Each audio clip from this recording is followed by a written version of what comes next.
So out now on 4K Ultra HD from Kino Lorber, our good friends, is Spaceballs. In a 2-disc edition with the 4K Dolby Vision and 5.1 surround sound on disc 1, and then all the bonus features on disc 2. So you're going to get a 4K presentation and then a Blu-ray presentation, and the Blu-ray presentation has all your bonus features on it, which is pretty cool.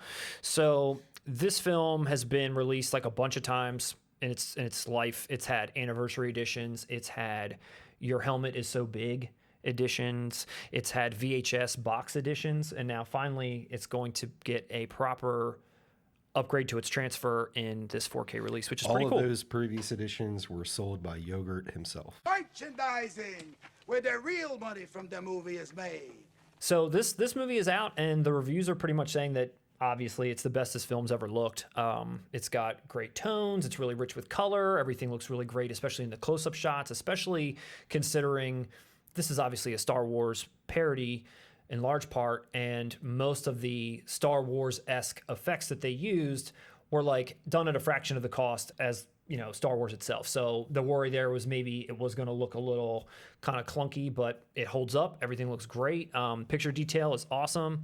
So that's good news for anyone that was looking to even upgrade or buy for the first time. You're going to get the best picture quality possible out there. In this release, also, all the legacy features from before. There isn't anything that's new, but everything that was out there before is pretty decent. I mean, you got an audio commentary from Mel Brooks, a look back on Spaceballs with Mel Brooks, Spaceballs the documentary, film flubs, some kind of like gag reel, all kinds of. Watch Spaceballs in ludicrous speed. Wonder how long that takes. And just a bunch of other things. You get a slipcover with reversible art as well. Yeah, so I love how Kino does this, where they'll get their hands on a title such as Spaceballs. They did this with Trilogy of Terror, and they kind of go all out with these random, not random titles, but I suppose lucrative ones. This is one of those movies that I feel like our generation like killed in like that VHS era, and I feel like that's when I probably watched this movie so many times, so often, and it was probably on TV too. I'm not sure 100%, but I feel like since ever owning it, I think I've probably watched it like once, maybe twice. You know, it's like just not something that I've revisited as often as maybe I did a lot earlier in life or around that era. Or maybe it's just because I'm completely just burnt out from watching it so many times. I grew up on this movie. Yeah. Like I said, as you said, everyone in our generation did. I saw this so much as a kid. I saw it more than Star Wars. I don't even think I understood it was a Star Wars parody. Yeah. I was maybe 5 when I saw this for the Planet first of the time. Apes, I had no idea what they were talking about in that movie, referencing Planet of the Apes. And the alien joke. Oh, no. Not again. No, it's a staple. It's a classic. Yeah, Classic. no, I agree. And it's funny, too, because other than Men in Tights, this is the only other Mel Brooks movie I've ever seen. And I know. And there's like Blazing Saddles, Young Frankenstein, History of the World. Like, I've wanted to see those movies, and they're on my list to see. It's just movies I just never got around to seeing.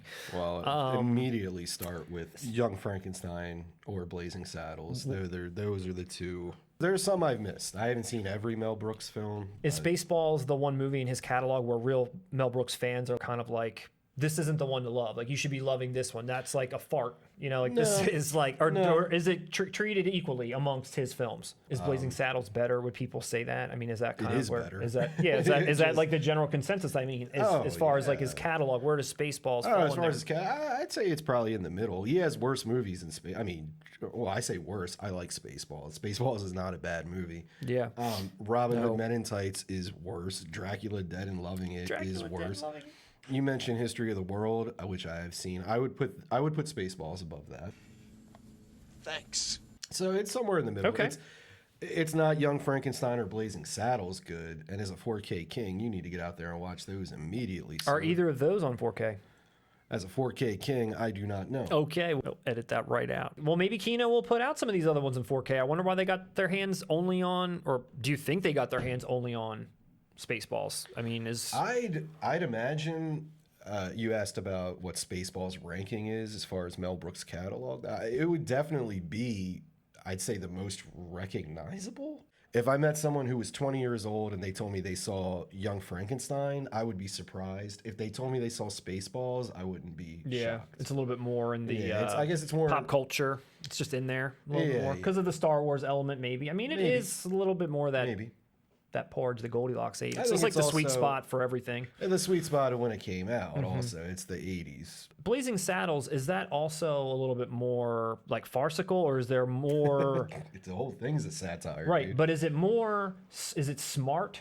Because Oh, I feel like yeah. I feel like what I gather from Blazing Saddles is that it's smart, whereas I don't think that Spaceballs is dumb, but I feel like there is No, a little it's- bit more like dumb, No, yeah, you know, like dumb Spaceballs is- jokes. I am your father's brother's nephew's cousin's former roommate. What's that make us? Absolutely nothing.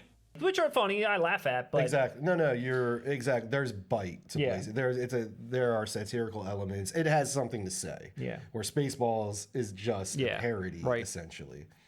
Yeah, you're spot on with that. would Criterion or someone try to latch themselves onto us Blazing Saddles? Is that kind of I his? think so. Is that kind of Well, Criterion standards of preserving, culturally important or aesthetically important films, Blazing Saddles definitely fits that bill. Yeah, that's why I thought of it, because I knew, like I said, I've never seen it, but that's just been my impression, and that's maybe where I it could see belongs. them doing maybe the producers or something Yeah. before that, but in my opinion, Blazing Saddles would be a worthy entry, and Spaceballs would not to Criterion. So Oh, that's no. a good. That's yeah, actually yeah. a good. Yeah, yes, yeah. They yes. belong on Kino.